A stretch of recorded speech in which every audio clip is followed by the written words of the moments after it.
Bab 631, Turnamen. Meskipun 18 memperlambat kecepatan bertarungnya, dia masih memiliki kekuatan absolut. Setelah sekitar 10 menit atau lebih, berpikir bahwa dia telah melakukan tugasnya untuk menyajikan pertarungan yang indah kepada penonton, dia mempercepat dan menghancurkan lawannya keluar dari arena tanpa main-main lagi.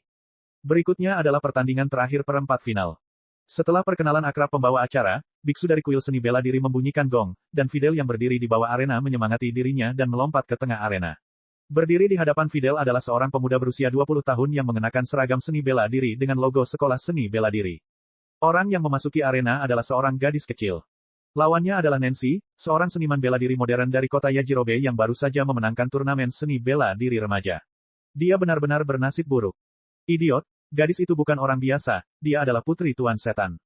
Dia pasti telah menerima pelatihan ketat dari Tuan Setan.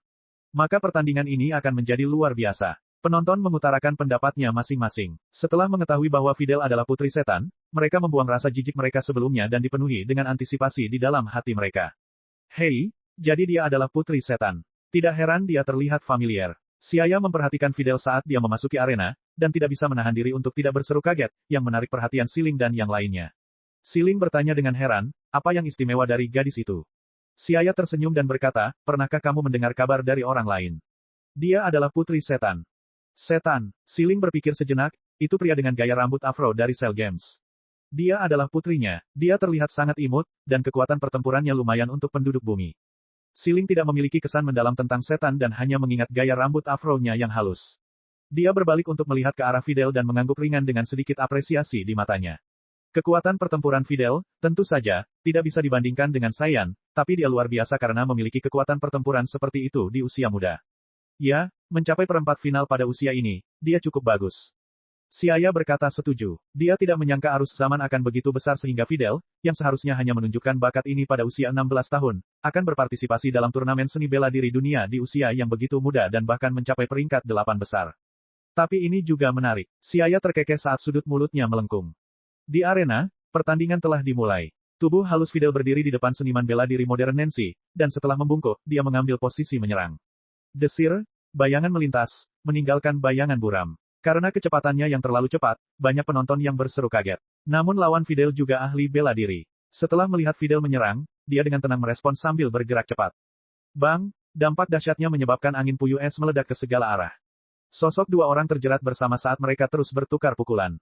Kecepatan mereka sangat cepat, dan orang-orang biasa mengalami kesulitan dalam melihat mereka yang segera menyebabkan mata mereka terasa sakit menjadi kabur, namun hal ini tidak mempengaruhi kegembiraan penonton yang menonton sedikitpun.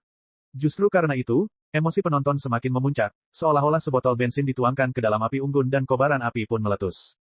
Ayo, Fidel, keduanya sama-sama cocok. Gerakan kontestan Nancy semakin cepat. Ini benar-benar pertarungan yang luar biasa. Di ruang pribadi, Xiaya menyipitkan matanya, mengambil cangkir di atas meja yang berisi daun teh hijau mengambang di dalamnya, menyesapnya, dan tersenyum tipis. Kekuatan pertempuran Fidel telah mencapai 78 di usia yang begitu muda. Bakatnya cukup bagus. Dengan pelatihan yang wajar, mencapai ketinggian peluncuran tidak akan menjadi masalah. Evaluasi ini sudah sangat tinggi. Saat ini, kekuatan pertempuran peluncuran telah melampaui 3000, dan sudah sangat sulit bagi Fidel untuk mencapai ketinggian seperti itu di masa depan. Lagi pula, tidak semua orang bisa memiliki kesempatan bagus untuk terus tumbuh lebih kuat seperti Krilin dan Tien Xinhan. Tentunya jika Fidel bisa menjadi menantu Goku seperti di karya aslinya, bukan tidak mungkin bisa meraih prestasi masa depan yang sebanding dengan Krilin. Puff, dia bisa sekuat aku. Entah kapan Laun berubah menjadi pirang lagi. Dia tampak sangat tidak puas dengan penilaian Xiaya. Miers melirik Laun yang berambut pirang dan menggelengkan kepalanya, dengan ketekunannya, dia pasti akan melampauimu. Jika Anda memikirkan latihan Anda tidak hanya akan memiliki kekuatan pertempuran yang kecil sekarang, yang hanya ada karena kami telah memaksa Anda untuk berlatih. Peluncuran berambut pirang menerima cukup kejutan dan hanya duduk di samping tanpa berkata apa-apa. Dia mengambil seikat anggur dari piring dan memasukkannya ke dalam mulutnya. Fidel akan kalah, Siling menyimpulkan, mengamati dengan cermat perubahan di arena. Pada akhirnya, dia masih terlalu muda dan tidak bisa mengontrol ritme pertarungan dibandingkan dengan lawannya, dan dengan cepat terseret ke dalam ritme lawan. Saat situasi berada di bawah kendali lawan, tidak lama kemudian wajah Fidel mulai memucat dan dia terengah-engah, kekuatannya dengan cepat terkuras. Gelombang energi, sinar energi biru muda keluar dari telapak tangannya. Fidel dikalahkan setelah berusaha sekuat tenaga. Dia kalah dalam pertandingan, sayangnya terutama karena kurangnya pengalaman. Dia tidak cukup tegas saat harus menyerang. Dia gagal memanfaatkan waktu yang tepat dan menggunakan banyak gerakan tidak berguna di banyak momen penting. Pada pertandingan keempat, kontestan Nancy menang dan telah memasuki babak semifinal. Di tengah sorak-sorai yang hangat, tuan rumah mengumumkan hasil pertandingan. Fidel, kamu melakukan pekerjaan dengan baik, lain kali berusaha lebih keras untuk menang. Setan datang ke sisinya dan menghibur putrinya. Fidel mengangkat kepalanya dan berkata dengan tegas, lain kali saya pasti akan menang. Di babak kedua, pertandingan pertama semifinal, kontestan Lazuli akan melawan Capa. Kedua kontestan, silakan naik ke panggung.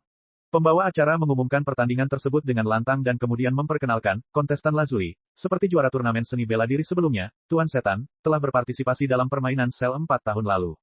Meskipun dia terlihat muda, seperti yang pernah dilihat semua orang sebelumnya, dia sebenarnya adalah seorang ahli yang luar biasa. Petik 2. Perkenalan pembawa acara berambut pirang itu begitu sempurna, seketika membuat suasana pertandingan memanas. Para penonton tampak bersemangat dan bahkan seniman bela diri lain yang datang dari jauh pun mau tak mau terlihat kaget. Antusiasme semua orang semakin tinggi, namun sayangnya ini adalah pertandingan tanpa ketegangan apapun, kata Siaya sambil terkekeh. Sebagai lawan 18, cukup disayangkan karena sejak awal lawan sudah tidak punya harapan untuk menang. Seperti yang dikatakan Siaya, bahkan setelah pertandingan dimulai, 18 orang memiliki ekspresi acuh tak acuh di wajahnya seolah-olah tidak ada apapun di dunia ini yang dapat mengubah ekspresinya. Namun untuk tambahan hadiah uang, 18 melakukan hal yang sama seperti sebelumnya. Setelah beberapa menit pertarungan, sengit, dia membuat lawannya pingsan. Pertandingan berjalan lancar dan segera final. 18 vs Setan. Ledakan, gong berbunyi dan pertandingan dimulai. Setan mengambil posisi bertarung dan memasang ekspresi serius, sementara 18 orang memegangi tangannya di depan dada, berdiri dengan santai, mata birunya diam-diam menatapnya. Keringat dingin mengucur dari wajah Setan. Setan secara langsung mengalami tekanan yang belum pernah terjadi sebelumnya. Tidak ada titik lemah. Dia memiliki kendali atas auranya, saya tidak bisa merasakannya sama sekali. Dia benar-benar ahli yang hebat. Setan merasa agak gugup, dan ekspresinya menjadi serius. Dari sini, secara mengejutkan dia tidak bisa merasakan aura sedikitpun, menyebabkan dia merasakan tekanan. Seperti yang diharapkan dari seseorang yang telah berpartisipasi dalam Cell Games, ketenangannya saja tidak ada bandingannya. Wanita bernama Lazuli ini sangat akrab dengan Goku dan yang lainnya, dan Setan tahu bahwa dia dalam bahaya. Bab 632/18 memeras Setan. Di arena pencaksilat, 18 orang sedang berselisih dengan Setan yang berlangsung selama beberapa menit. Dalam suasana yang berat, bahkan nafas pun terdengar. Oh tidak, bagaimana cara mengalahkannya? Keringat perlahan mengucur dari dahi Setan karena dia merasa gugup. Tepat ketika semua orang mengira kebuntuan akan terus berlanjut, 18 orang bergerak. Dia dengan ringan melangkah maju, membungkuk, dan tiba-tiba melaju. Retak, tanah runtuh karena tekanan yang luar biasa, dan retakan kecil menyebar, beberapa batu beterbangan, 18 melompat, terbang seperti anak panah dan secepat kilat. Detik berikutnya, 18 orang tiba di depan Setan, mengangkat kakinya, dan menendang ke arah Setan. Setan tidak menyangka 18 akan bergerak begitu cepat, pupil matanya menyusut menjadi satu titik. Dia ragu-ragu sejenak tapi kemudian buru-buru menghindar. Namun dia tiba-tiba menyadari bahwa kecepatan lawannya jauh melebihi imajinasinya. Bang! Serangan 18 menimpanya. Wajah Setan menjadi pucat, dan tubuhnya terbang tak terkendali, membentur dinding. Dinding merah di tepi aula seni bela diri hancur, mengubur Setan di dalamnya. Faktanya, 18 telah mengendalikan kekuatannya, jika tidak, tubuh Setan tidak akan mampu menahan serangannya dan akan segera berubah menjadi kabut berdarah.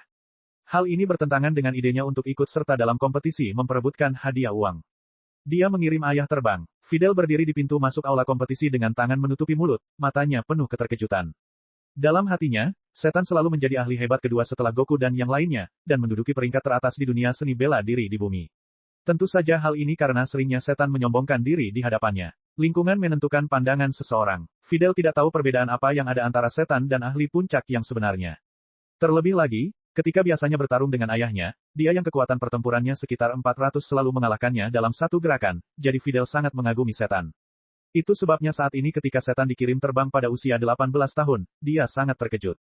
Tapi ketika Fidel teringat bahwa 18 adalah seorang ahli yang juga berpartisipasi dalam permainan sel, dia sepertinya mengerti. Petik 2, petik 2. Terjadi keheningan yang tidak biasa untuk beberapa saat. Namun segera, keributan keras muncul. Adegan itu berubah menjadi diskusi yang penuh semangat. Pak Setan benar-benar terlempar, terlebih lagi, gerakan lawannya hampir tidak canggung sama sekali, yang benar-benar menaklukkan mereka secara visual. Apakah kontestan Lazuli benar-benar kuat? Dia mengirim Tuan Setan terbang hanya dalam satu gerakan. Petik 2. Lihat kakinya, tanahnya retak. Jadi dia sangat kuat.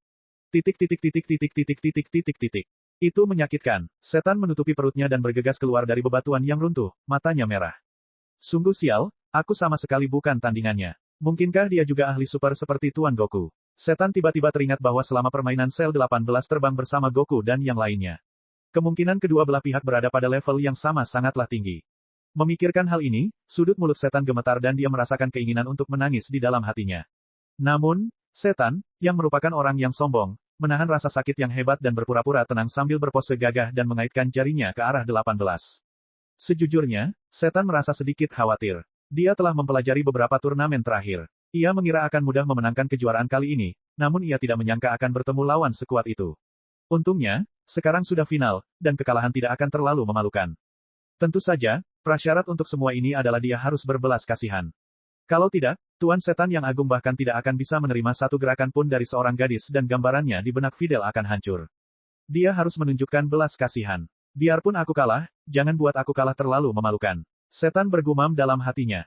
Seolah-olah dia telah mengetahui apa yang dipikirkan setan, mata 18 berbinar. Dia menggigit bibirnya, menoleh ke sisi setan, dan berbisik, jika kamu bisa membayarku uang setelah pertandingan, aku bisa membiarkanmu kehilangan sedikit rasa malunya. Benar-benar, mata setan bersinar. Sekarang saya telah menemukan jalan keluar dari situasi yang memalukan ini, itulah yang terbaik. Setan tidak mempunyai kekurangan lain, kecuali tidak rela kehilangan muka. Dia berpartisipasi dalam turnamen seni bela diri dunia kali ini, dia merasa gatal dan ingin menggunakan anggota tubuhnya, dan kedua, dia memiliki tujuan untuk mendapatkan reputasi. Aku akan melawanmu secara perlahan selama beberapa menit, dan kemudian mengalahkanmu. Kamu hanya perlu membayarku setelahnya. 18 mengerucutkan bibirnya dan berkata sambil tersenyum. Dalam karya aslinya, 18 sengaja kalah dari setan saat dia bertarung melawannya, namun saat ini, 18 tidak memiliki keinginan untuk membiarkannya menang. Dia ingin mendapatkan hadiah uang dan pembayaran. Tentu, setan sangat gembira dan menerima kesepakatan itu. Itu kesepakatan. Kalau begitu, mari kita mulai. Setelah membuat kesepakatan di depan mata semua orang, keduanya melintas dan dengan cepat berpisah lebih dari 20 meter. Setan segera menjadi percaya diri dan kembali berbicara dengan sembrono. 18 mengerutkan kening, sedikit tidak senang di hatinya dengan setan. Setelah memberikan penampilan yang mencolok, setan mengira dia telah menunjukkan kepahlawanannya, sehingga ekspresinya berubah menjadi serius dan dia bergegas mendekat dengan raungan yang keras. Bang! 18 tahun berpura-pura terlibat pertarungan sengit dengannya dan menurunkan kekuatannya hingga setingkat dengan setan, sehingga pertarungan terlihat intens. Sekarang setan merasa baik. Tidak peduli apa, dia juga seseorang dengan kekuatan pertempuran 400 dan memiliki beberapa keterampilan. Dalam karya aslinya, ketika Goku dan Piccolo bekerja sama untuk menyerang Raditz, mereka memiliki kekuatan pertempuran yang serupa, jadi sangat mudah bagi setan untuk menggunakan kekuatan ini untuk menipu beberapa seniman bela diri biasa, belum lagi ada banyak orang biasa hadir di antara para penonton. Jadi, pertarungan yang luar biasa terjadi di depan semua orang, membuat mereka berseru kaget berulang kali.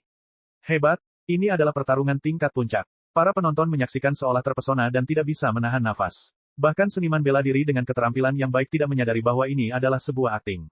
Lazuli sengaja kalah. Ini sangat serius. Peluncuran berambut pirang telah melihat masalahnya. Siaya menyeringai, mungkin dia ingin mendapat uang tambahan. Apa artinya? Siaya menggelengkan kepalanya dan tidak berbicara, matanya menatap 18 dan setan di arena dengan serius. Di karya aslinya, keduanya sempat bertingkah serupa seperti ini, namun pemain 18 saat ini jelas tidak akan menyerah untuk mendapatkan hadiah uang pemenang. Terkadang dia berpikir, kapan 18 orang jatuh ke dalam lubang uang. Masuk akal untuk mengatakan bahwa baik di planet Hongshan atau bumi, dia menjalani kehidupan tanpa mengkhawatirkan pakaian dan makanan. Atau itu hanya caranya menghibur dirinya sendiri. Namun, mengapresiasi pertunjukan seperti itu juga cukup menyenangkan, pikir Siaya gembira. Pertarungan di arena pun berlangsung. Lempengan marmer sedikit mengendur karena sedikit retakan yang muncul di atasnya. Keduanya bergerak cepat menyebabkan tanah menjadi tidak bisa dikenali. Serangan dahsyatnya seperti harimau yang mengaum, menimbulkan hembusan angin. Arus udara yang deras menyebabkan debu beterbangan berjatuhan dan berhembus ke arah penonton hingga membuat mereka memejamkan mata. Gelombang energi. Gelombang energi biru muda keluar dari tangan setan, energi yang melonjak menyebabkan aura yang mengesankan meningkat, mengintimidasi semua orang. Cakram energi. Itu mirip dengan teknik Destructodis milik Krillin. Kedua energi itu bertabrakan di udara dan meledak dengan suara gemuruh yang menghancurkan bumi. Disusul ledakan yang menakutkan. Gelombang kejut yang dihasilkan oleh ledakan tersebut mengandung energi yang sangat besar dan menyebar ke segala arah. Sinar cahaya yang kuat menyengat mata semua orang dan menyebabkan mereka menutup mata. Tiba-tiba, angin kencang bercampur suara memekakkan telinga menyapu kemana-mana, dan seluruh tempat dipenuhi asap tebal. Penonton menatap kosong, tercengang. Serangan seperti ledakan nuklir membuat mereka terkejut, dan kegembiraan tidak bisa diredakan untuk waktu yang lama. Saya menyerah. Ketika semua orang perlahan-lahan menjadi tenang, setan tiba-tiba mengangkat tangannya dan menyerah di depan semua orang. Pada saat ini, tak seorang pun merasa bahwa kekalahan setan adalah sesuatu yang memalukan. Setan telah membuktikan keberaniannya. Nona Lazuli terlalu kuat. Turnamen telah usai, juara turnamen seni bela diri dunia ke-27 adalah Nona Lazuli. Tuan rumah berambut pirang itu menenangkan diri dari kegembiraannya dan dengan antusias mengumumkan hasil turnamen yang disusul dengan sorakan hangat dari penonton. Jangan lupa berikan pembayaranku, 18 berjalan melewati setan dan berbisik pelan. Aku akan segera memberikannya padamu. Setan menyeka keringatnya. Meskipun ia kehilangan sejumlah uang, ia mampu mempertahankan keberaniannya dan tidak dikalahkan oleh lawannya dalam satu pukulan, yang dianggap sebagai keuntungan kecil. Ayah telah bekerja keras, Nona Lazuli itu terlalu kuat. Usai pertandingan, Fidel melangkah maju untuk menghibur setan. Ya, Nona Lazuli terlalu kuat. Fidel akan sekuat dia di masa depan. Saat ini, setan merasa bahwa sedikit uang yang dikeluarkannya sangat berharga. Aku akan bekerja keras. Fidel memandang setan dan berkata, ngomong-ngomong, kapan kita akan bertemu Tuan Yajirobe? Setan tersenyum paksa dan berkata, segera. Alangkah baiknya jika Tuan Yajirobe bisa memperkenalkan saya kepada Tuan Goku untuk magang. Fidel menuruti fantasi. Di sisi lain, setelah 18 menerima hadiah uang pemenang sebesar 10 juta, ia pun mengambil hadiah uang tambahan dan kini tinggal bersama Siaya dan yang lainnya. Lazuli, katakan padaku, berapa banyak uang yang kamu peras dari setan? Siaya berbisik di telinga 18. 18 memberinya tatapan terkejut, bagaimana kamu tahu? Ketika dia diam-diam membuat kesepakatan dengan setan, suaranya sangat pelan. Bagaimana Siaya mengetahuinya? Siaya tersenyum dengan tatapan mendalam, saya tahu sedikit tentang kepribadian Anda. Lagi pula, sejak kapan kamu mulai begitu menyukai uang? Aku tidak akan memberitahumu, 18 melengkungkan bibirnya, rambut emasnya yang indah berkibar melewati wajah Siaya, membawa aroma yang tenang. Melihat Siaya membisikkan sesuatu kepada 18, Laun yang berambut pirang berteriak dengan suara keras, hei, Siaya, Lazuli, apa yang kamu bicarakan? Tidak ada apa-apa. 18 menjawab dengan dingin, tunggu sebentar, saya harus pergi dan meminta sejumlah uang. Siaya mengangkat bahu, dan dengan senyum lembut, dia berjalan ke arah Siling dan Miers dan berkata, Lazuli baru saja memeras sejumlah besar uang dari setan di arena. Mendengar itu, Siling berkata sambil tersenyum, saya berpikir meskipun dia sangat kuat, mengapa dia tampil begitu buruk? Jadi, itu karena dia telah membuat kesepakatan. Tapi ini cocok dengan karakternya. Miers tersenyum. Bab 633, Magang Fidel 1. Jauh dari perkotaan, pemandangan sekitar berangsur-angsur tergantikan oleh tanah dan bebatuan berwarna kuning. Dari kejauhan, sebuah sepeda motor jet melaju sepanjang 40 cm di atas permukaan tanah, menghempaskan pasir kuning hingga membentuk ekor asap panjang di belakang sepeda motor tersebut. Fidel mengenakan kacamata dan melaju menuju kota Goku. Angin kencang melewati wajahnya, rambut hitamnya berayun mengikuti angin.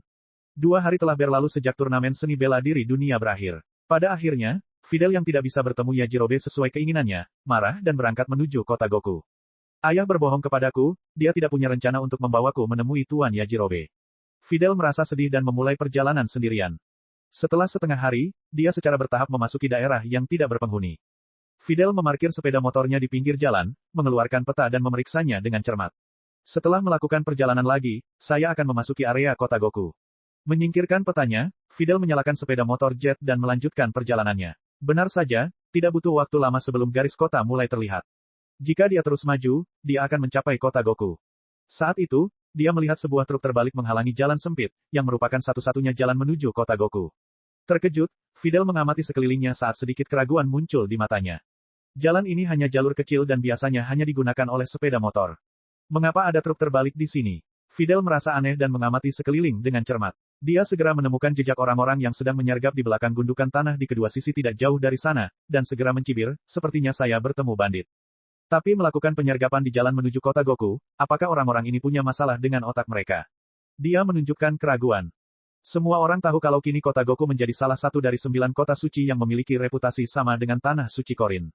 Orang-orang yang datang ke kota Goku tidak hanya para pebisnis yang berbisnis, tetapi juga para ahli bela diri yang datang karena ketenarannya. Mengapa pebisnis biasa melewati jalan kecil ini? Mereka semua melewati jalan raya besar. Kebanyakan dari mereka yang berani lewat sini adalah ahli bela diri dengan beberapa keahlian. Dalam pandangan Fidel, memilih tempat untuk menyergap ini benar-benar kurang berpikir.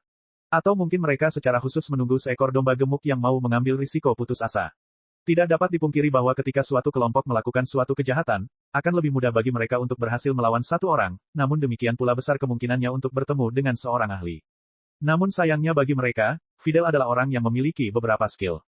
Saya tidak tahu berapa banyak orang yang telah dirugikan oleh para perampok ini. Saya akan membawa mereka ke pengadilan. Memutar matanya, Fidel, yang dipenuhi dengan kebenaran, sepertinya merasakan sebuah misi dan memutuskan untuk menangkap semua perampok ini. Fidel melompat dari sepeda motor, lalu menekan tombol di sepeda motor untuk mengubahnya kembali menjadi Hoi Poi kapsul. Kemudian dia melihat ke kiri dan ke kanan, mengamati sekelilingnya dengan cermat. Keluarlah, aku sudah menemukan kalian. Suara tajam dan jernih itu penuh aura semangat. Fidel dengan berani berjalan ke arah truk dan meneriaki orang-orang yang bersembunyi di balik gundukan tanah. Astaga, astaga, astaga, lebih dari 10 perampok bersorban keluar dari balik gundukan sambil membawa senjata, dan segera mengepung Fidel. Laras hitam itu ditujukan padanya, seolah-olah bisa ditembakkan kapan saja. Jadi dia hanya seorang gadis kecil. Anda sebaiknya bersikap bijaksana dan menyerahkan semua barang milik Anda. Pemimpin perampok yang galak itu meludah, meletakkan laras pistol di bahunya, dan melambaikan tangannya. Bawahan di sebelahnya mengirimkan sinyal suar, dan segera awan debu membubung di kejauhan saat 4 atau 5 kendaraan lapis baja datang dikelilingi oleh debu. Segera, lebih dari selusin perampok bersenjata lengkap datang. Apakah mereka semua ada di sini sekarang? Fidel bergumam pada dirinya sendiri dan tidak bingung sama sekali, memandang para perampok dengan ekspresi acuh tak acuh.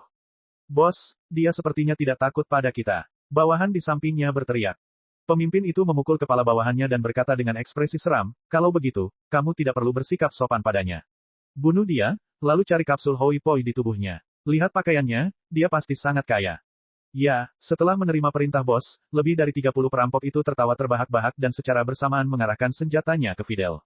Dudu-dudu, garis api sepanjang setengah inci keluar dari laras senapan diikuti dengan bau mesiu yang tidak sedap. Massa peluru yang terkonsentrasi menghantam Fidel. Jika dia orang biasa, menghadapi begitu banyak peluru, dia akan berubah menjadi saringan.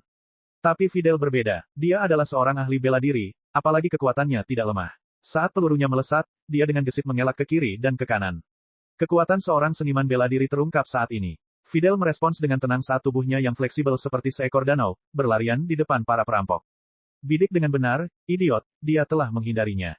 Pemimpin itu berteriak keras dan melangkah maju untuk mulai menembak dirinya sendiri. Bang, peluru itu menyerempet pipi Fidel, lintasannya yang membara meninggalkan sensasi panas di wajahnya. Mata biru muda Fidel memadat, dia melangkah maju dan tiba-tiba menghilang dari pandangan. Sial, kemana perginya bocah itu? Jejak kemarahan muncul di matanya, pemimpin bandit itu sangat tidak puas. Jejak kekejaman melintas di wajahnya yang gelap dan dia menembakkan peluru ke segala arah dengan pistolnya. Jadi bocah menjijikkan ini adalah seorang seniman bela diri. Tapi tidak peduli seberapa cepatnya kamu tidak bisa menghindari peluruku. Benar-benar, sebuah suara yang jelas terdengar di samping telinganya, dan ekspresi pemimpin bandit itu menjadi tegang.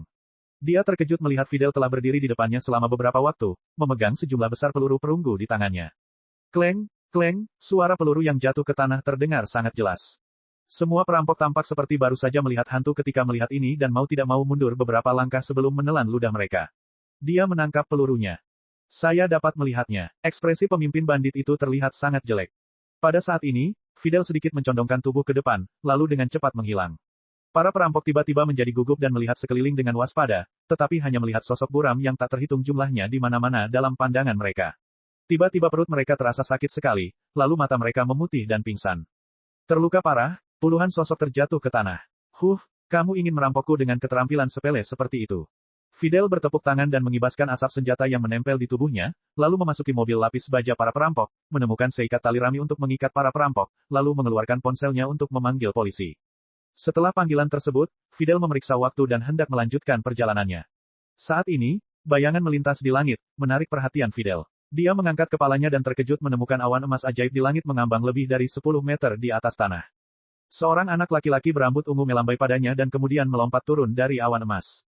Fidel belum pernah melihat awan yang bisa dinaiki manusia. Pada awalnya, dia mengira itu adalah teknologi baru tetapi ketika dia melihat anak laki-laki berambut ungu, Fidel terkejut. Itu adalah seorang anak laki-laki ceria berusia sekitar 13 atau 14 tahun, yang berpakaian sopan dan membawa tas di pinggangnya. Dia memiliki rambut ungu muda yang menutupi telinganya dan sepasang pupil keunguan yang memancarkan cahaya redup. Ia tampil gaya dengan rambut keritingnya yang menjulur di depan kening. Bab 634, Magang Fidel, 2. Kakak, kamu memiliki keterampilan yang cukup bagus. Anda mampu menangani sendiri lebih dari 30 perampok. Saya sedang berpikir apakah saya harus membantu atau tidak. Gohan berambut ungu muda memandang Fidel sambil tersenyum. Fidel memandang ke arah Gohan yang tiba-tiba muncul dengan tercengang dan dengan penuh semangat mengarahkan jarinya ke arah Gohan sebelum berseru kaget, kamu adalah Gohan. Mungkin karena dia pernah bertemu dengan orang terkenal, atau karena usianya sama dengannya, suara Fidel bergetar karena kekaguman dan kegembiraan. Kepalanya mulai membengkak dan suhu tubuhnya sedikit meningkat, pipinya sedikit memerah. Ya, Saya Gohan. Gohan mencondongkan tubuh ke arah Fidel dan meletakkan tangannya di dahinya. Kamu, apa yang kamu lakukan? Wajah Fidel memerah, kulit putihnya diwarnai dengan warna merah jambu seperti bunga sakura. Apakah kamu sakit? Tentu saja tidak. Fidel menundukkan kepalanya. Oh, ngomong-ngomong, kenapa kamu sendirian di sini? Karena banyak perampok di jalan ini, biasanya tidak ada yang melewatinya. Gohan memandangnya dengan aneh. Fidel tergagap, suaranya lembut seperti dengungan nyamuk. Aku akan ke kota Goku untuk mencari ayahmu untuk menjadi muridnya. Dia tahu bahwa Tuan Goku tidak pernah menerima murid manapun setelah dia menjadi terkenal. Meskipun dia telah melatih sejumlah besar ahli melalui petunjuk rutin bulanannya, dia tidak menyukai salah satu dari anak-anak muda ini. Fidel selalu berpikir bahwa itu karena tingginya persyaratan Goku untuk menerima murid, tetapi dia tidak tahu bahwa alasan mengapa Goku tidak menerima murid adalah karena dia takut mengajar murid akan mempengaruhi pelatihannya sendiri. Kamu ingin belajar seni bela diri. Setelah mendengar ini, Gohan tiba-tiba tersadar dan ekspresi senyuman muncul di mata kemuannya. Fidel mengangguk hati-hati, ayahku yang dulu melatihku, tapi aku selalu ingin belajar di bawah bimbingan Tuan Goku, jadi diam-diam aku lari sendiri. Berpikir bahwa Fidel adalah seorang gadis yang melarikan diri dari rumah untuk belajar seni bela diri, kesan baiknya terhadap gadis itu meningkat. Kalau begitu aku akan mengantarmu ke sana. Meskipun gunung palsu terletak di pusat kota Goku, dikelilingi oleh pegunungan di semua sisinya, dan terdapat binatang buas di mana-mana. Orang tanpa kekuatan tertentu tidak bisa masuk. Benar-benar, Anda akan membawa saya ke sana. Fidel sangat gembira, wajahnya memerah karena kegembiraan. Ya, gunung palsu adalah milik pribadi. Orang biasa tidak diperbolehkan naik. Menjelaskan situasi gunung palsu kepada Fidel, Gohan melambaikan tangannya dan menyuruh Flying Nimbus pergi terlebih dahulu. Awan ajaib emas apa itu? Fidel sudah lama ingin bertanya tentang awan aneh itu. Oh, itu Flying Nimbus. Dapat digunakan sebagai alat transportasi. Ada banyak hal seperti itu di Menara Korin. Ini adalah hadiah dari Tuan Rossi untuk ayahku. Ah, hadiah dari Master Rossi, Dewa Seni Bela Diri. Gohan dan Fidel berjalan menuju ke arah kota Goku dengan berjalan kaki sambil mengobrol satu sama lain.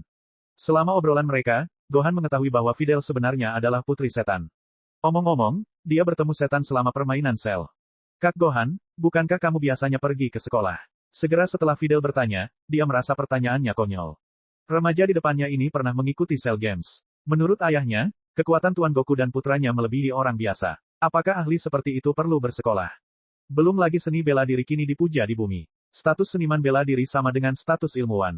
Itu adalah profesi yang sah di mana mereka dibayar banyak uang setiap bulannya, apalagi kekuatan luar biasa mereka adalah tulang punggung melindungi bumi. Setelah mengalami beberapa krisis besar, penduduk bumi kini mengetahui keberadaan alien dan memperlakukan pejuang yang kuat dengan cukup baik. Mengenai pertanyaan Fidel, Gohan menggaruk kepalanya dan berkata, saya biasanya berlatih bela diri. Saya selalu mengundang guru privat untuk mengajari saya, jadi saya belum pernah ke sekolah. Guru swasta, dia sangat kaya. Fidel linglung beberapa saat dan tiba-tiba teringat bahwa ibu Gohan adalah rindu tertua perusahaan kapsul Hoi Poi Mess. Bulma, muda bukan meminta tutor datang ke rumahnya. Lalu kemana kamu pergi tadi? Saya baru saja mengirim adik laki-laki saya ke rumah Bibi Tights di kota barat, Gohan mengatakan yang sebenarnya. Setelah perjalanan panjang, keduanya dengan cepat berkenalan satu sama lain, dan Fidel pun mulai meminta bimbingan Gohan tentang masalah seni bela diri.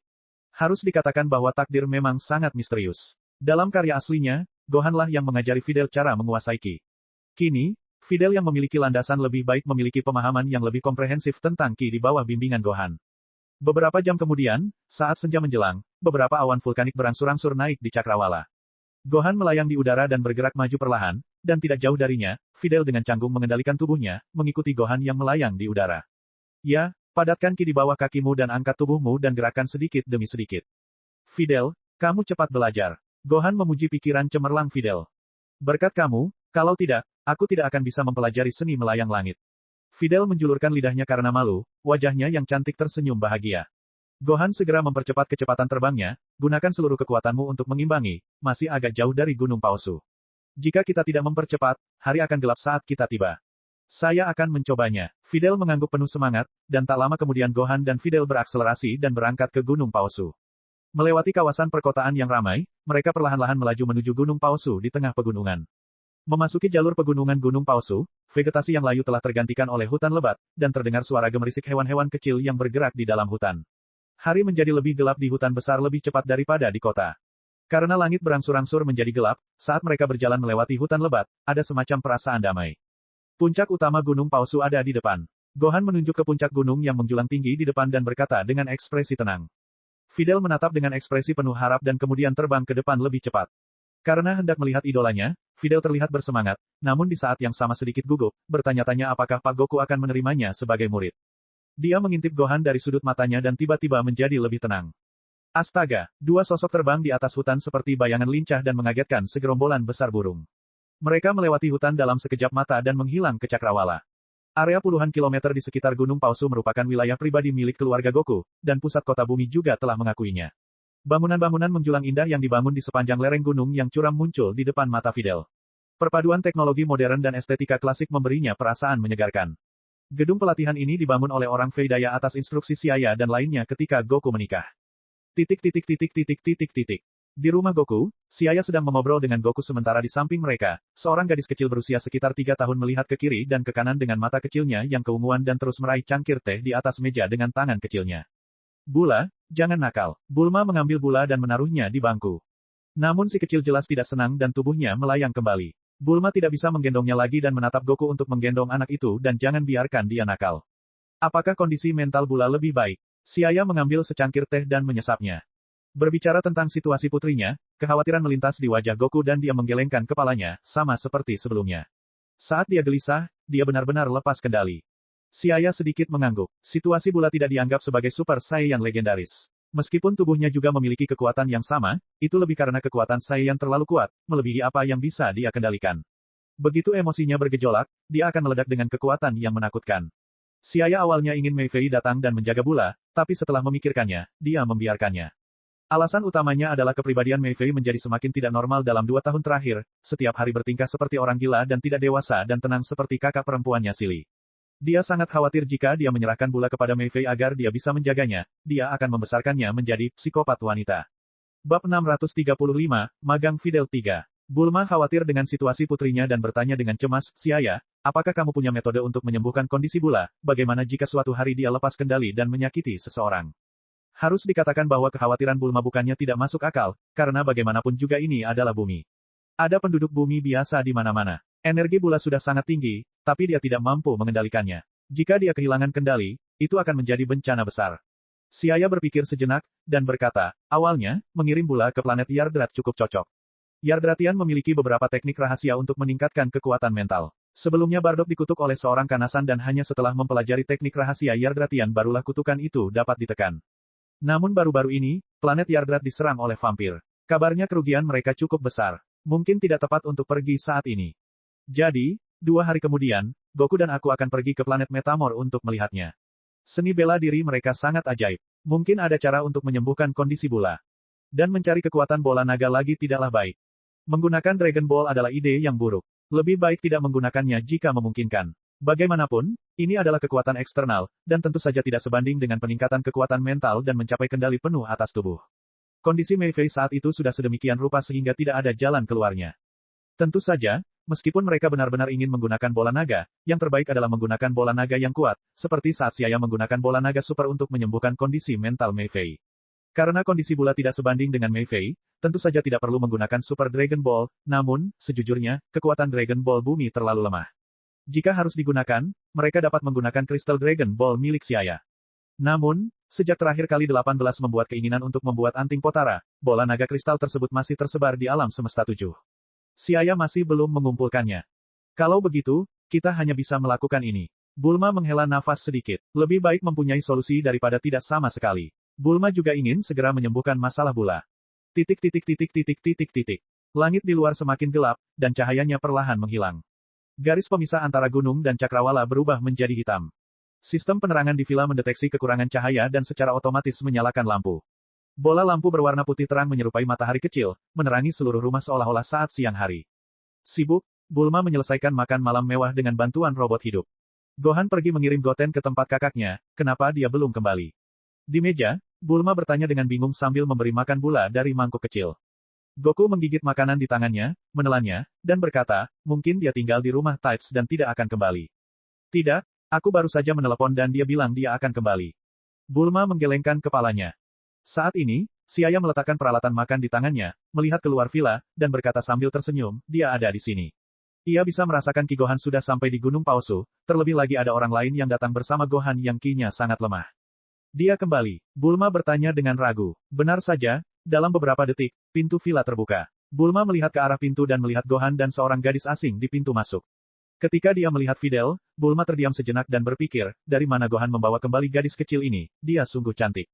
Aku kembali, teriak Gohan kepada orang-orang di ruangan itu. Saudara laki-laki, melihat Gohan, Bula berseru dengan suara kekanak-kanakan dan segera merentangkan tangannya dan melayang, lalu jatuh ke pelukan Gohan. Memeluk Bula, Gohan memperkenalkan Fidel kepada semua orang, dia adalah Fidel, teman yang saya temui di jalan. Goku, Nona Bulma, halo. Fidel berkata dengan sikap pendiam. Dia jelas terkejut melihat si ayah. Dia tidak menyangka akan melihat begitu banyak pahlawan legendaris di Gunung Palsu. Semua orang di depannya adalah orang-orang legendaris. Gadis biasa seperti dia merasa sangat gugup.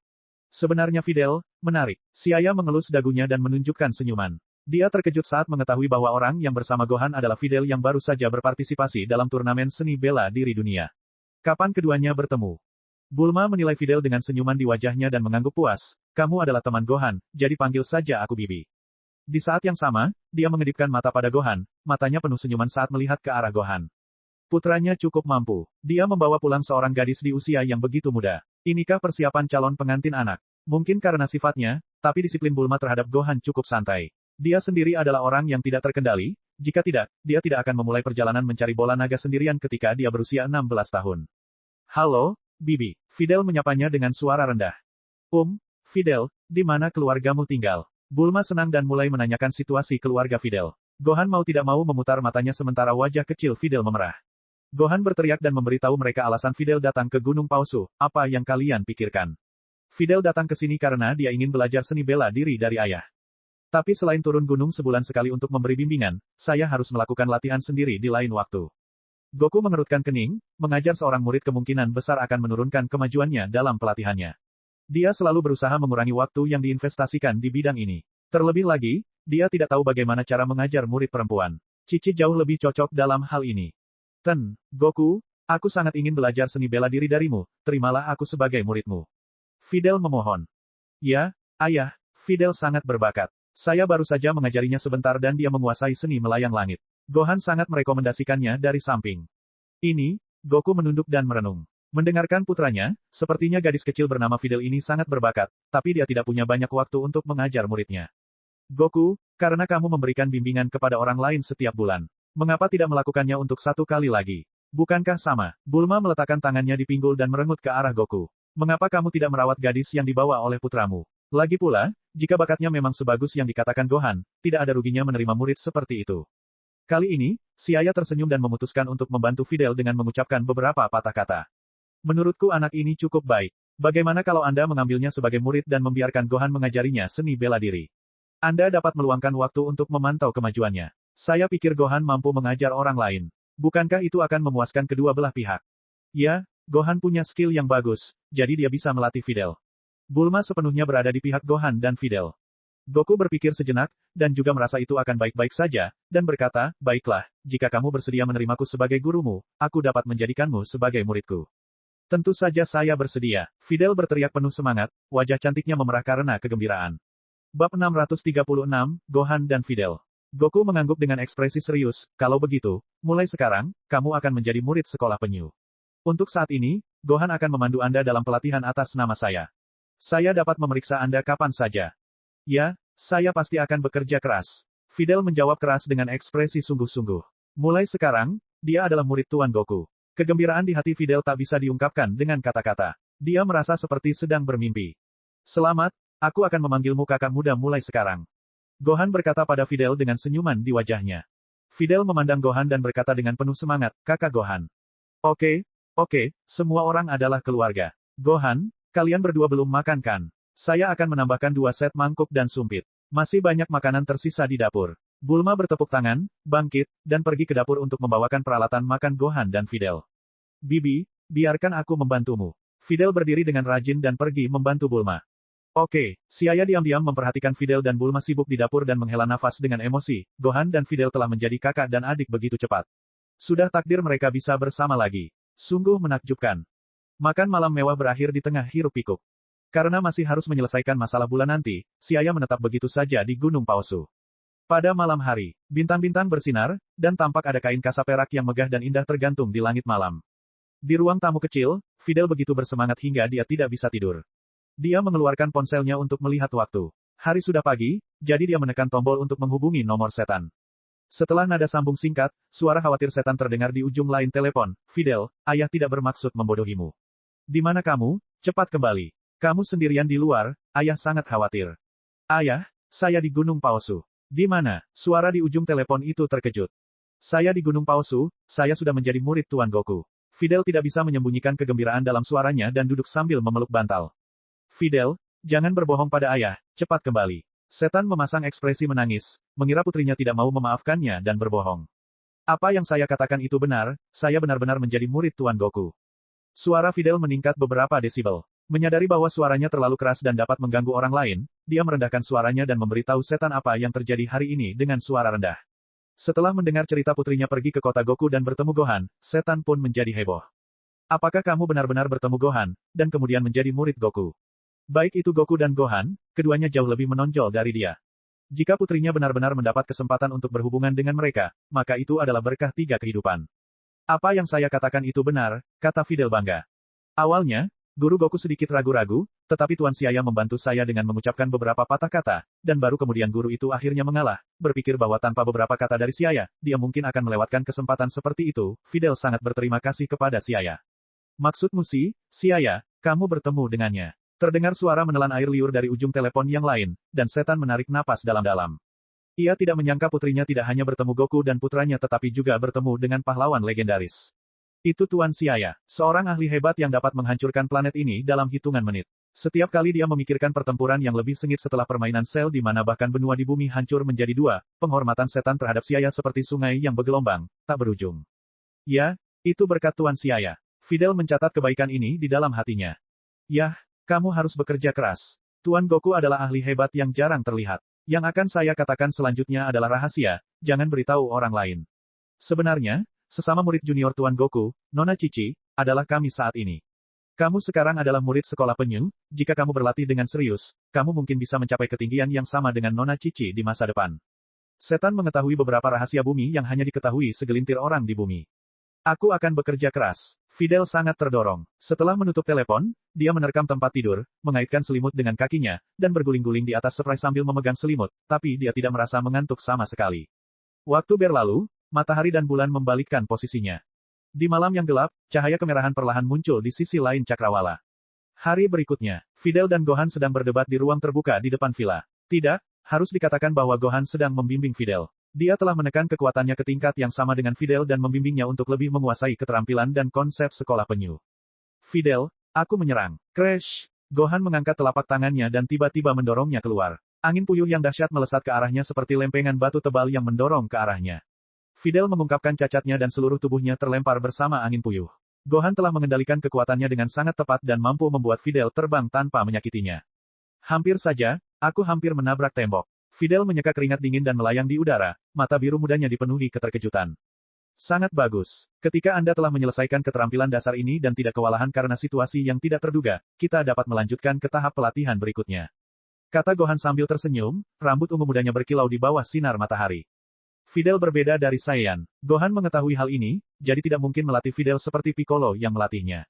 Bagaimanapun, Fidel adalah perempuan, dan struktur tubuhnya berbeda dengannya. Oleh karena itu, dia memperkuat keterampilan dasar Fidel sesuai dengan metode pelatihan sekolah penyu dan meletakkan dasar yang kokoh untuknya. Saya mengerti, kakak senior Gohan, ayo lanjutkan. Fidel beristirahat sejenak lalu melanjutkan latihan. Gunung Palsu memiliki peralatan pelatihan di mana-mana. Setelah menyelesaikan pelatihan tahap saat ini, mereka memasuki ruang gravitasi kecil untuk pelatihan tahap berikutnya. Tentu saja gravitasi yang ada di ruang gravitasi untuk saat ini tidak jauh berbeda dengan gravitasi bumi. Tak jauh dari situ, Siaya dan Goku sedang berdiri di samping pohon besar menyaksikan Gohan dan Fidel berlatih. Goku mengangguk penuh penghargaan. Kecepatan peningkatan anak ini melampaui ekspektasi saya. Dia memang bahan yang bagus untuk belajar seni bela diri. Namun, dibandingkan saat Anda dan Krilin berlatih di bawah bimbingan Master Roshi, kecepatan kemajuannya masih sedikit lebih buruk. Siaya bersandar di batang pohon dan berbicara dengan ekspresi santai. Mungkin, Goku tersenyum tipis dan mengangguk. Tiba-tiba, dia mengganti topik pembicaraan, ngomong-ngomong, sudah kubilang sebelumnya bahwa aku sedang mengerjakan transformasi baru. Sepertinya kamu menyebutnya Super Saiyan 3. Mengapa? Apakah kamu mempelajarinya? Siaya bertanya dengan rasa ingin tahu. Ya, saya sudah mempelajarinya, tapi seperti yang Anda katakan sebelumnya, Super Saiyan 3 memiliki beban yang terlalu berat bagi tubuh. Dalam kondisiku saat ini, aku hanya bisa menahannya selama 3 menit dan itu sudah menjadi batasnya. Goku cukup kesal dengan kelemahan yang melekat pada Super Saiyan 3. Karena itu bukanlah solusi. Super Saiyan mencari jalur transformasi kekerasan dan pada saat mereka mencapai Super Saiyan 2, itu sudah mencapai puncaknya. Super Saiyan 3 pada dasarnya menyimpang dari jalur utama. Bagaimanapun, ini adalah tubuh yang fana, dan kekuatan tubuh sangat membatasi kemungkinan terobosan yang berkelanjutan. Selain itu, meskipun kekuatan yang diperoleh dari transformasi Super Saiyan sangat kuat, itu seperti rumput bebek di dalam air. Itu bukanlah kekuatan Saiyan yang sebenarnya. Kekuatan dahsyat bisa didapatkan dengan ledakan singkat, tapi sepertinya terlalu palsu. Tanpa akar yang tertanam jauh di dalam tanah, ia dapat tercabut oleh angin kencang. Namun bagi Goku, jika dia bisa melewatinya secara nyata, dan kemudian kembali ke jalan yang benar dari Super Saiyan 3, pemahamannya akan lebih mendalam. Siaya mengangguk, Goku dapat mempelajari transformasi Super Saiyan 3 tahun lebih awal daripada karya aslinya, yang sebenarnya merupakan peningkatan yang sangat besar. Dan yang lebih penting lagi, Goku memahami kekurangan Super Saiyan 3 dan berusaha memperbaikinya. Bab 637, Bayi. Saya pikir jika kita terus mengejar kekuatan yang tumpang tindih di atas Super Saiyan 2, kita akan memasuki jalan yang salah. Keadaan kehidupan menentukan bahwa tubuh fisik pada akhirnya akan memiliki batas. Kecuali jika tingkat kehidupan dipatahkan, kita tidak dapat melanjutkan jalur transformasi Super Saiyan. Siaya mengutarakan pikirannya. Ini adalah kesimpulannya sendiri. Mungkin tidak semuanya benar, tapi berdiri di puncaknya, inilah yang dia lihat. Goku mengerutkan kening dan bertanya, saya tidak mengerti tentang tingkat kehidupan. Dia mengetahui keterbatasan Super Saiyan 3, dan samar-samar juga bisa merasakan ketidakberlanjutan transformasi Super Saiyan, tetapi jika dia harus keluar dari kerangka aslinya dan melakukan jenis pelatihan lain, dia tidak akan bisa melakukannya untuk sementara waktu, ketika.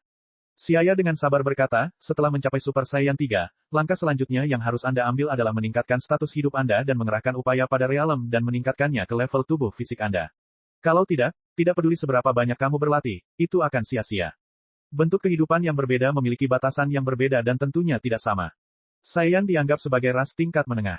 Pasti ada orang di alam semesta yang melampaui Saiyan dalam kekuatan fisik, tetapi mereka dapat mengembangkan Super Saiyan ke tahap ketiga yang sebenarnya mendekati batas atas tubuh fisik Saiyan. Dunia pelatihan. Goku menggaruk kepala dan telinganya, alisnya berkerut. Sayang sekali saya tidak tahu banyak tentangnya. Goku menghela nafas. Dia percaya bahwa Siaya tidak perlu membohonginya, jadi dunia pelatihan mungkin benar-benar merupakan jalan setelah Super Saiyan 3, tetapi masalahnya adalah pelatihan alam adalah sesuatu yang belum pernah dia hubungi sebelumnya. Meskipun sekolah penyu dan bahkan penerus kami di bumi mempunyai pelatihan dalam kondisi pikiran, itu hanyalah pelatihan dangkal dari alam. Bagaimanapun, kami di bumi hanyalah dewa kecil dan mereka tidak terlalu kuat di alam, dewa, karena status menentukan pandangan seseorang. Beberapa pelatihan realem tingkat lanjut belum diturunkan. Goku berasal dari faksi tempur yang sebenarnya. Latihannya hingga saat ini selalu berupa tubuh fisik sambil mempelajari banyak teknik, namun ia belum banyak mengalami perkembangan mendalam dalam aspek realem. Setelah mencapai tingkat yang sangat tinggi, seni bela diri bumi mengungkap keterbatasannya.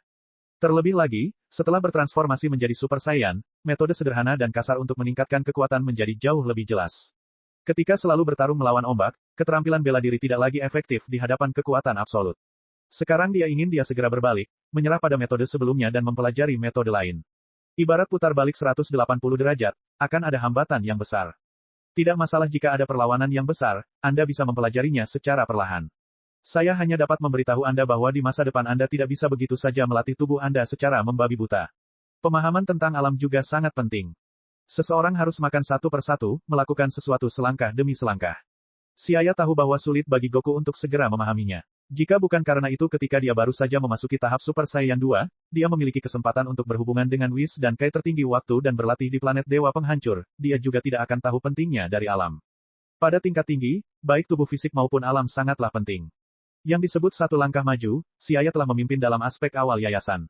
Karena ketika dia masih kecil, dia meletakkan fondasi yang baik pada tubuhnya pada tahap awal, dan ketika tubuhnya menjadi kuat, dia menerima pelatihan realem. Dapat dikatakan bahwa dengan kemajuan yang stabil, dia bergerak ke arah yang benar. Sangat sedikit orang seperti dia di alam semesta yang memiliki peluang seperti ini. Ini benar-benar memusingkan. Hal ini realem tidak dapat dilihat dan tidak berwujud. Saya tidak tahu sama sekali. Faktanya, aku lebih suka bertarung dengan tubuhku sepuasnya, dan aku akan lebih mengerti ketika tinju itu mengenai daging. Goku berpikir sejenak dan tiba-tiba menghela nafas. Dia tidak pandai menggunakan otaknya. Goku memiliki kekuatan pemahaman yang sangat tinggi, namun ia lebih menyukai pertarungan langsung. Orang Saiyan umumnya memiliki kepribadian seperti itu dan bahkan Siaya pun tidak terkecuali. Namun hal tersebut bukan menjadi alasan untuk menyerah dalam mendaki ke puncak yang lebih tinggi. Di dunia GT, dia masih bisa menembus level kehidupan melalui metode khusus, tapi itu tidak bisa dilakukan di multiverse. Begitulah hukum alam semesta, dan tidak ada seorang pun yang terkecuali. Goku sepertinya tidak pernah pandai memahami alam, keluh Siaya dalam hatinya. Dalam karya aslinya, Goku memasuki Dewa Super Saiyan dengan mengumpulkan kekuatan 6 Saiyan. Setelah itu, meskipun ia mengasimilasi kekuatan Dewa Super Saiyan dan dapat dengan bebas berubah menjadi Super Saiyan merah, ia kemudian fokus pada kekuatan dan berkembang menjadi bentuk Super Saiyan biru. Faktanya, masalahnya terletak pada konsep ini. Hanya membuat terobosan dalam kekuatan sambil menyerah pada peningkatan realem, itu hanya akan membawa ketidakseimbangan dan kehilangan keseimbangan. Faktanya, mungkin Super Saiyan Blue milik Goku tidak akan muncul jika wujud Super Saiyan Red tidak menembus batas tubuh fisik sebelumnya. Ngomong-ngomong, tadi kamu mengatakan bahwa seni bela diri planet Metamor mungkin menyembuhkan bula. Apakah itu benar? Goku tiba-tiba bertanya.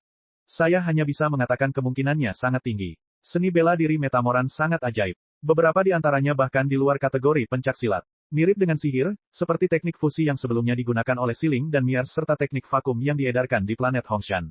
Keduanya dipelajari dari mereka. Seharusnya baik bagi Bula jika dia bisa belajar sedikit dari mereka, tapi prosesnya panjang. Belajar pencaksilat bukanlah perkara 1 atau 2 hari. Goku mengerti arti kata-kata Siaya.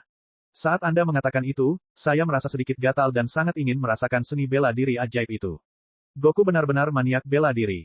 Mendengar bahwa planet Metamor memiliki begitu banyak seni bela diri yang belum pernah dia dengar sebelumnya, dia sangat ingin segera pergi dan melihatnya. Jangan tidak sabar, kami akan segera sampai. Siaya memandang Goku yang bersemangat dan tersenyum tipis. Memberitahu Gohan dan Videl untuk beristirahat, Goku mulai bertanya pada Siaya tentang pertarungan sebenarnya. Gohan dan Videl memperhatikan dari samping dan berseru kaget dari waktu ke waktu. Jauh dari bumi, di sisi lain langit berbintang yang gelap. Langit berbintang di alam semesta merah tua sangat luas dan suram saat cahaya bintang yang berkilauan dan kabur berkelap-kelip di kegelapan dan sunyi seperti gambaran yang perlahan terungkap. Sebuah bintang yang menyala-nyala terus memancarkan cahaya dan panas ke sekelilingnya dan tidak ada bintang lain di sekitarnya selama sekitar 300 tahun cahaya. Itu jelas merupakan medan bintang yang kosong. Tiba-tiba, siluet gelap bergoyang keluar dari belakang bintang, memperlihatkan planet bulat berwarna cian dengan wilayah cahaya pekat di sekitar permukaan atmosfer. Di planet Cian, terdapat barisan pegunungan yang terus-menerus. Sebuah lembah besar terbentuk karena terbelahnya suatu benua. Seiring berlalunya waktu, tanaman hijau tumbuh di mana-mana di lembah besar. Aliran deras mengalir turun dari tebing yang menjulang tinggi seperti pita sutra perak yang tergantung di puncak tebing. Berbagai macam lampu yang langka dan indah membuat orang merasa tidak percaya dan di sampingnya, pohon-pohon pinus dan cemara hijau bergelantungan di atas tebing dengan akarnya menjulur ke dalam tebing. Ada juga banyak bebatuan bergerigi dengan bentuk yang aneh di sekitarnya. Itu adalah pemandangan yang menakjubkan. Pengerjaan alam yang luar biasa sungguh menakjubkan untuk dilihat. Sebuah istana megah terletak di lembah besar. Istana ubin kaca emas ditutupi dengan lapisan perisai energi hijau berkilau dan sinar cahaya cian tersebar di mana-mana, membentuk perlindungan yang kokoh. Di aula utama, inkubator ungu muda ditempatkan di bawah perlindungan lapisan demi lapisan susunan sihir. Dalam larutan ungu, mengambang larva berwarna biru merah yang berukuran kira-kira sebesar bayi berusia 8 atau 9 bulan. Ia memiliki fitur wajah yang terlihat jelas dan seberkas rambut abu-abu keperakan tumbuh di kepalanya. Saat ini, larva seukuran bayi sedang menggigit jarinya sambil mengeluarkan gelembung. Bab 638, setiap ruang waktu. Tiba-tiba, cahaya berwarna ungu muda bersinar dan Towa dengan pakaian merah ketat muncul di depan inkubator. Sosoknya penuh daya tarik. Dia dengan hati-hati membelai dinding kaca inkubator dengan jari-jarinya dan menunjukkan ekspresi tersenyum di mata ungunya. Tumbuhlah dengan cepat, kita kehabisan waktu. Mira sepertinya diam-diam membuat kesepakatan dengan para malaikat kegelapan. Aku tidak bisa datang menemuimu di masa depan. Berbicara dengan suara rendah, Towa tampak sedikit tenggelam dalam pikirannya, tetapi dengan cepat kembali ke sikap acuh tak acuh seperti biasanya, matanya menunjukkan rasa jijik yang dingin. Dia melirik bayi di inkubator sekali lagi, lalu berbalik dan meninggalkan planet Cian yang jauh dari galaksi lain. Di saat yang sama, di ruang misterius lainnya, Mira sedang dalam masa pemulihan dari luka di tubuhnya. Pada saat ini, seseorang yang mirip dengannya muncul di sampingnya. Setelah itu, keduanya menyatu menjadi satu, dan aura Mira langsung melejit. Saya akhirnya pulih dari cedera. Saiyan sialan itu dan dewa penghancur virus. Mata merah darah Mira penuh dengan niat membunuh. Dia terdiam beberapa saat sebelum berkata kepada malaikat kegelapan dalam bayangan, rencananya telah dimulai. Kamu ingin memulai di alam semesta mana? Yang penting bukanlah alam semesta yang mana, melainkan seluruh ruang dan waktu. Mira berkata dengan nada tegas. Malaikat kegelapan Via menatap Mira dengan heran dan berkata, malaikat kegelapan di ruang waktu lain masih ditekan oleh Zeno. Kami tidak punya cara untuk membantu Anda di alam semesta itu. Tidak perlu, meskipun rencanaku melibatkan seluruh ruang waktu, inti utamanya masih terletak di sini. Mira tampak murung. Ada satu hal yang tidak diketahui siapapun kecuali saya, bahkan Towa yang menciptakan saya. Saya sebenarnya adalah pembawa kebangkitan Demigra. Tidak, harus dikatakan bahwa saya adalah bagian dari Demigra. Hanya aku yang bisa membiarkan Demigra bangkit sepenuhnya. Lalu Demigra dari sebelumnya, malaikat kegelapan Via menyipitkan matanya karena terkejut. Itu hanya produk uji. Bagaimana Demigra yang agung bisa turun ke tubuh Hirudegarden yang kecil? Hanya tubuh kuat seperti milikku yang bisa menahan kebangkitan Demigra. Suara Mira dingin dan tegas. Ternyata semua yang terjadi sebelumnya adalah rencananya. Hehehe, menarik. Kalau begitu aku menantikan turunnya Demigra yang sebenarnya. Setelah mengatakan itu sambil tersenyum, siluet Dark Angel Via menjadi buram, dan kemudian menghilang di tengah kumpulan sinar cahaya yang menyilaukan. Demigra yang asli, kamu akan segera bertemu dengannya. Mira menyipitkan matanya yang merah darah, matanya penuh dengan ketidakpedulian dan niat membunuh, suaranya seperti iblis yang merangkak keluar dari neraka, berlumuran darah. Titik. Mirip dengan dunia karya aslinya, kedalaman alam iblis. Mira yang sedang duduk bersila di koridor ruang waktu yang berkelok-kelok tiba-tiba kaget. Dia menerima pesan dalam pikirannya dari ruang waktu lain, dan wajahnya menjadi suram sejenak. Mira, apa yang terjadi? Sebuah suara dingin terdengar di samping telinganya, dan ketika dia melihat ke atas, dia melihat Towa berpakaian merah sedang menatapnya. Tidak apa, Mira mengubur pikirannya di dalam hati dan menjawab dengan datar. Towa dari ruang waktu ini mengangguk, kematian Veilus sungguh sangat disesalkan. Sulit untuk mendapatkan produk penelitian yang matang, tetapi dibunuh oleh orang asing. Ngomong-ngomong, apakah latar belakang orang itu sudah diselidiki? Tidak, aku masih belum tahu siapa orang itu. Oh, Towa menyipitkan matanya dan tampak tenggelam dalam pikirannya. Mira menundukkan kepalanya saat cahaya dingin melintas di matanya, dan berkata dengan sungguh-sungguh, jika tidak apa-apa, saya akan keluar dulu. Saya pikir kita bisa mempelajari beberapa bentuk kehidupan buatan yang lebih kuat. Kamu bisa keluar. Towa melambaikan tangannya, dan setelah Mira keluar, wajahnya yang halus dan lembut menjadi suram dan dingin dan sangat berbeda dari penampilannya yang pengertian. Mira, kamu tidak sabar lagi. Kalau begitu aku juga tidak bisa menunggu lebih lama lagi.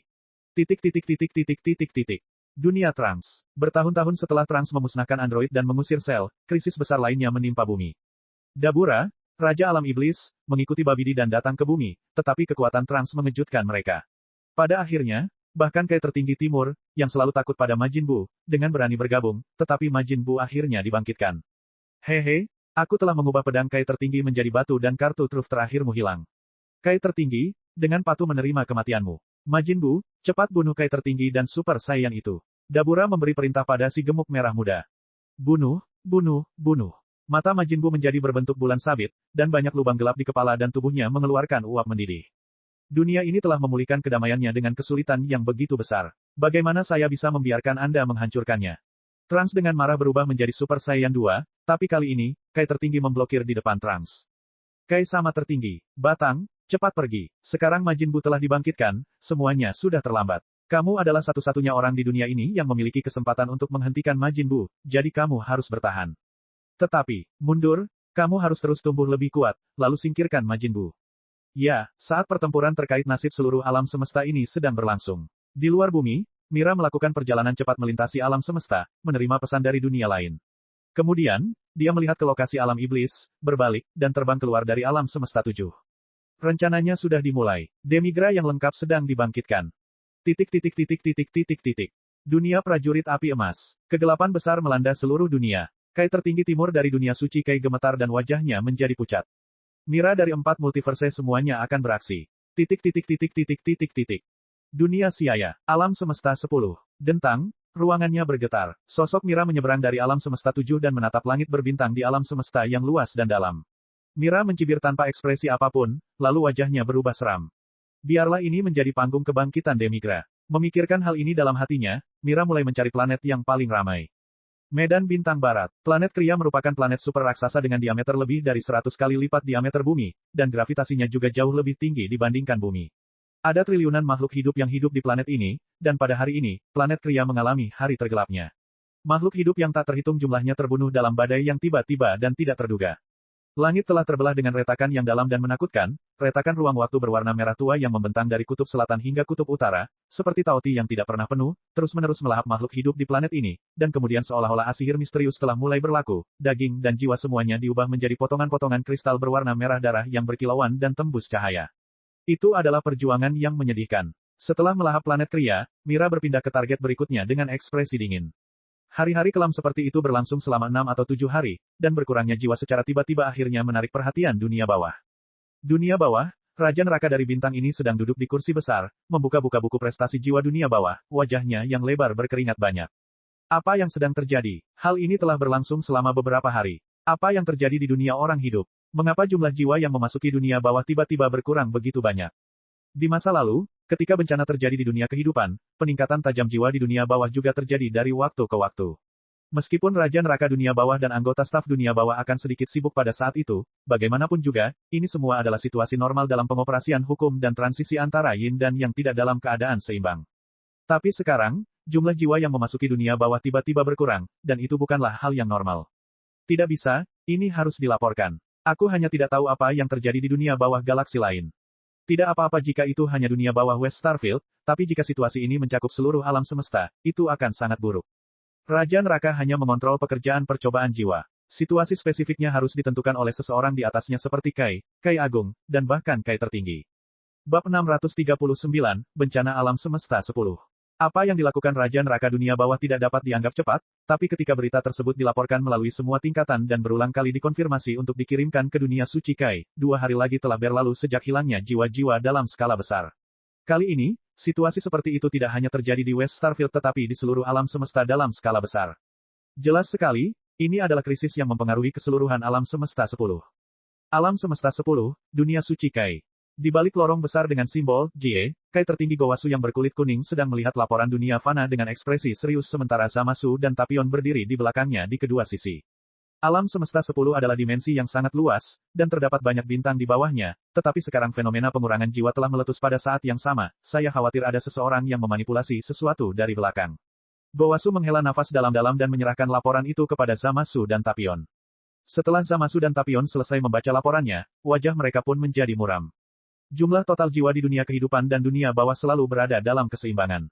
Jiwa-jiwa dari dunia kehidupan memasuki dunia bawah dan kemudian melalui ujian Raja Neraka.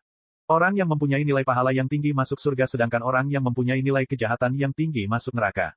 Baik dan jahat sama-sama bereinkarnasi dan terlahir kembali, namun fenomena hilangnya jiwa sepenuhnya tidak terjadi. Mungkinkah seseorang menggunakan ilmu hitam yang membutuhkan penggunaan jiwa? Mata Zamasu menunjukkan rasa jijik terhadap sihir hitam saat dia berkata dengan sopan. Selama masa jabatannya sebagai Kai Utara, dia mengetahui bahwa ada penyihir gelap yang ahli dalam sihir jahat di banyak planet di dunia fana.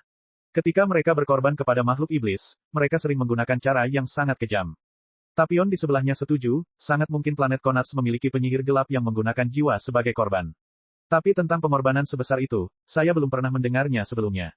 Situasinya kemungkinan besar seperti yang Anda katakan, dan kami di sini bukan untuk membahasnya. Gowasu sangat khawatir, jadi dia menoleh ke Zamasu dan Tapion dan berkata, kalian berdua segera pergi ke dunia fana untuk menyelidiki. Jika Anda mengetahui situasinya, segera laporkan kepada saya. Ya, kejahatan harus diberantas. Tapion dan Zamasu merespons dengan keras, lalu saling melirik sebelum berteleportasi satu demi satu. Kemampuan transmisi instan diperoleh setelah menjadi trainee Supreme Kai. Melihat kedua muridnya pergi, dahi Gowasu yang keriput berkerut. Dia menyesap cangkir tehnya, tapi teh hitam yang dulunya harum kini tidak begitu nikmat lagi.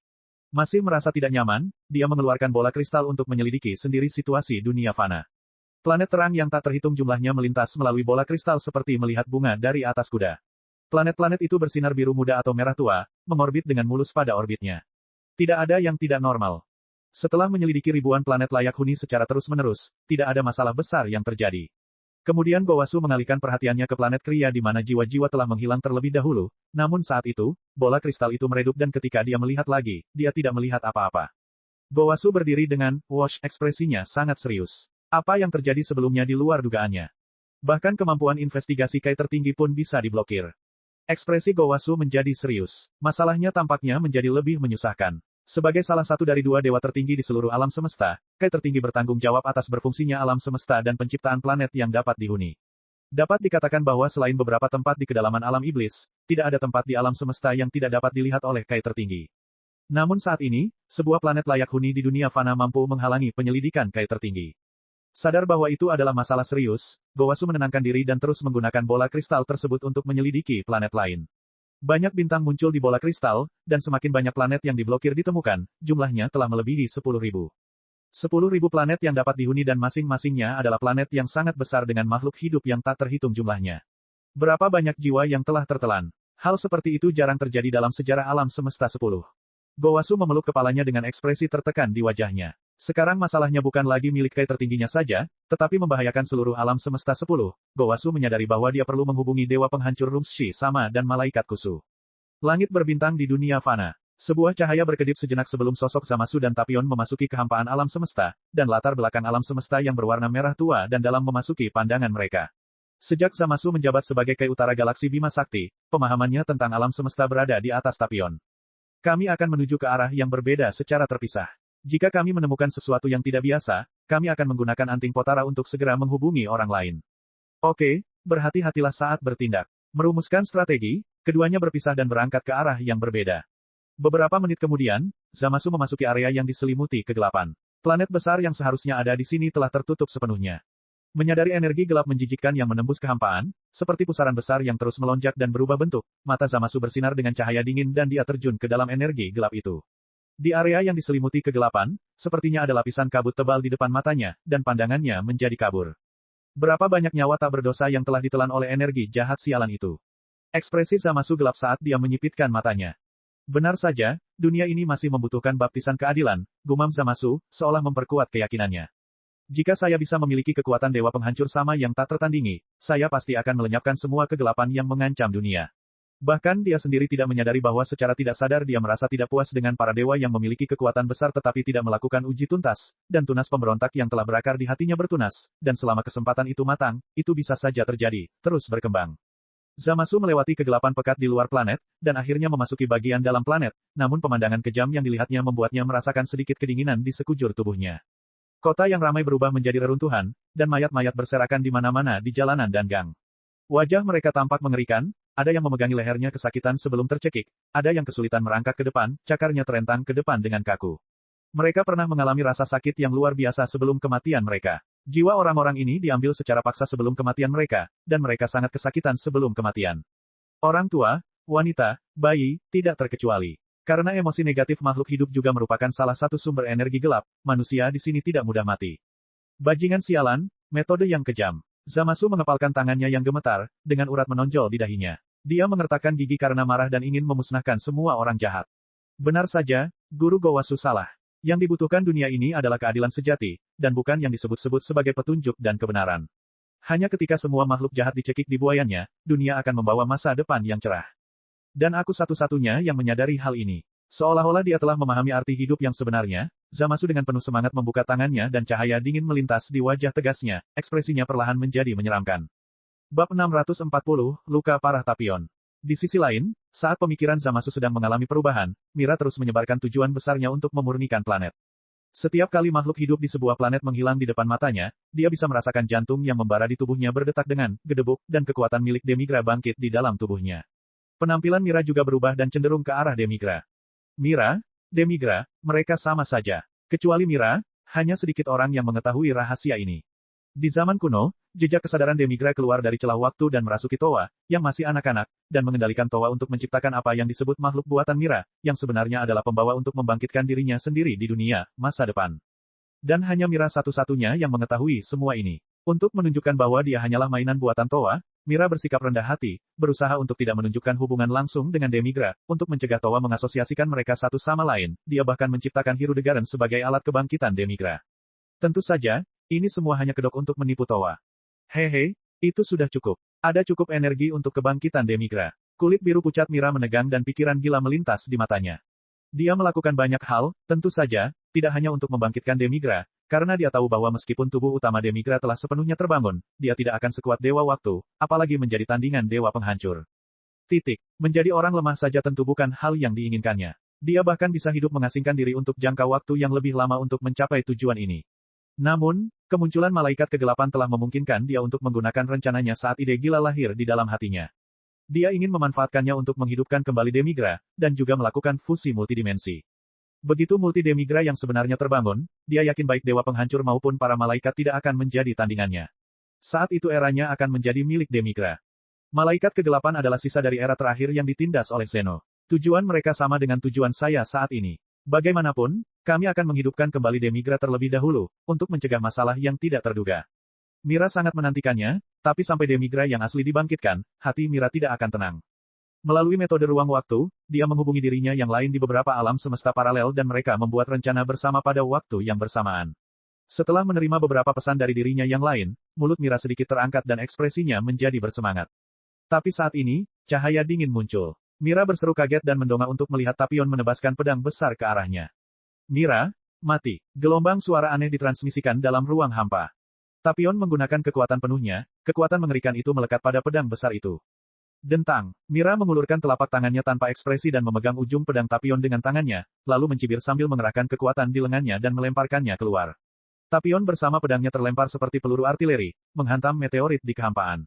Retakan zigzag muncul pada meteorit tersebut akibat benturan yang sangat besar, dan kemudian pecah menjadi tepung halus seperti bubuk. Oh, kamu adalah pendekar pedang dari Universe 7. Aku tidak menyangka akan melihatmu di Universe 10, tapi kekuatanku meningkat sedikit.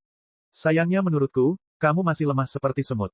Mira dengan santai membuang Tapion dan berbicara dengan acuh tak acuh. Agar adil, kekuatan Tapion sudah melampaui rata-rata Supreme Kai, hampir mencapai level Super Saiyan 2. Dia pasti dianggap sebagai ahli di alam semesta, tapi dia menghadapi Mira, seseorang yang hampir sebanding dengan Mysterious State Super. Saya, kesenjangan antar manusia ibarat langit dan bumi, sulit dijembatani. Apa tujuanmu memasuki Universe 10? Tapion terbatuk ringan. Mira mengangkat bahu, apakah menurutmu aku akan memberitahumu? Oh, ngomong-ngomong, karena kamu muncul di Universe 10, apakah itu berarti para Super Saiyan itu juga datang ke Universe 19? Mira sedikit mengernyit, dia masih sedikit takut pada Xiaya. Sekarang adalah masa kritis untuk kebangkitan Demigra, dan Super Saiyan tidak boleh mengganggu rencananya. Saya harus mempercepat, pikir Mira sambil bersiap melenyapkan orang-orang yang menghalanginya terlebih dahulu. Seringai muncul di wajah Mira dan tubuhnya menjadi buram, menghilang dari pandangan Tapion. Hati Tapion langsung menegang dan dia melihat sekelilingnya dengan hati-hati, tapi ada perbedaan kekuatan yang terlalu besar antara dia dan Mira. Mira diam-diam muncul di belakang Tapion dan menusukkan pisau tangannya ke depan yang memancarkan lingkaran cahaya berkilau. Puci, darah terciprat. Di lingkungan vakum, darah merah mengembun menjadi bola-bola kecil berbentuk bulat, mengambang di kehampaan. Rasa sakit yang menyayat hati menjalar ke otak Tapion, wajahnya menjadi pucat. Dia memuntahkan banyak darah. Melihat ke bawah, dia bisa melihat telapak tangan Mira yang menembus dadanya. Hehe, kenapa kamu tidak mati di sini? Mira menarik kembali pisau tangan dari dada Tapion, bersiap membunuh lawannya dengan gelombang energi. Saat ini, wajah Tapion berubah dan dia mengangkat tangannya dengan susah payah. Tinjunya bersinar seperti matahari yang memancarkan sinarnya.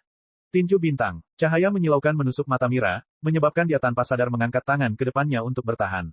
Namun ketika dia menurunkan lengannya, dia terkejut karena tidak ada apapun kecuali beberapa tetes darah yang tersisa di tempat Tapion. Transmisi instan, dia benar-benar melarikan diri. Mira mendengus acuh tak acuh, lalu dengan muram melemparkan gelombang energi, menghancurkan semua asteroid di kejauhan. Cahaya yang menyilaukan langsung menerangi langit berbintang yang gelap seperti kembang api. Tidak perlu peduli dengan semut kecil itu. Saya harus memulai upacaranya terlebih dahulu. Meski mengaku tidak peduli, Mira tetap mempermasalahkan episode kecil ini, karena kali ini rencananya harus berhasil tanpa gagal. Hanya ada satu kesempatan. Jika dia melewatkannya, akan sangat sulit untuk melaksanakannya di lain waktu. Pada saat itu, dia tidak hanya harus menghadapi kejaran Dewa Waktu dan Dewa Penghancur, bahkan Towa pun akan curiga padanya. Tentu saja, dia tidak bisa membiarkan hal seperti itu terjadi. Saat pikiran Mira bergerak, kekuatan ruang waktu yang besar dan misterius muncul dari telapak tangannya. Tiba-tiba, seperti tetesan air hujan, sejumlah besar energi secara bertahap berkumpul dari kedalaman alam semesta yang kemudian membentuk formasi pemanggilan yang sangat kompleks dengan lokasinya sebagai pusatnya. Formasinya sangat besar, hampir mencakup seluruh galaksi. Pada saat ini, langit berbintang kuno tiba-tiba bergetar, dan energi misterius menyebar ke segala arah, secara bertahap melampaui alam semesta 10, dan perlahan-lahan berkomunikasi dengan kedalaman ruang waktu di luar alam semesta. Huala, ruang waktu terbelah, memperlihatkan pemandangan mengerikan berwarna merah tua di dalamnya. Energi yang mengamuk dan melonjak itu kacau seolah-olah terjadi sebelum langit dan bumi terbelah, terus-menerus melonjak dan mengamuk yang sedikit bocor keluar dari celah waktu. Merasakan ada celah dalam ruang waktu ilusi, Mira mengulurkan tangannya dan berteriak penuh semangat dengan suara keras sementara tulang di seluruh tubuhnya mengalami perubahan. Rambut putihnya juga mulai memancarkan sinar merah darah, dan tanda garis di bawah sudut matanya mulai perlahan membesar dan warnanya menjadi lebih gelap. Tubuh Mira berubah menjadi tubuh Demigra. Dunia Suci Kai. Terluka parah, Tapion langsung berteleportasi kembali ke dunia suci Kai setelah lolos dari serangan mematikan Mira. Bang, Tapion terjatuh ke tanah, darah merah mengotori padang rumput hijau. Tapion, apa yang terjadi? Apa yang kamu lakukan hingga terluka parah? Supreme Kai Gowasu yang hendak menghubungi Dewa Penghancur dan Malaikat melihat Tapion terluka parah, dan segera berlari untuk memeriksa luka Tapion. Kemudian dia mengeluarkan air suci yang digunakan untuk menyembuhkan luka Kai tertinggi dan memberi minuman pada Tapion. Setelah air suci masuk ke mulutnya, kondisi Tapion berangsur-angsur stabil. Apa yang terjadi? Siapa yang bisa menyakitimu seperti ini? Gowasu bertanya dengan ekspresi serius. Tidak banyak ahli di alam semesta dengan kekuatan Tapion, siapa yang mampu menyakitinya seperti ini? Setelah dia beristirahat beberapa saat, wajah Tapion masih sedikit pucat saat dia berkata, itu adalah Mira, dia adalah pencipta Hirudegarden. Segala sesuatu yang terjadi di dunia fana dilakukan olehnya. Mira, ekspresi Gowasu sedikit berubah. Meski belum pernah bertemu Mira secara pribadi, dari uraian Tapion sebelumnya, dia bisa membayangkan betapa menakutkannya dia. Masalah ini sepenuhnya di luar kemampuan mereka untuk menanganinya. Saya harus menghubungi Dewa Penghancur sama sekarang. Gumam Gowasu lalu menggunakan bola kristalnya untuk mengirimkan sinyal komunikasi kepada Angel Kusu. Cek cek cek cek cek cek cek cek. Rakan-rakan kultivator sekalian, sebelum retret, sila terus berkultivasi untuk jurus subscribe, like, share dan komentar agar sekte novel Sadim terus berkembang pesat.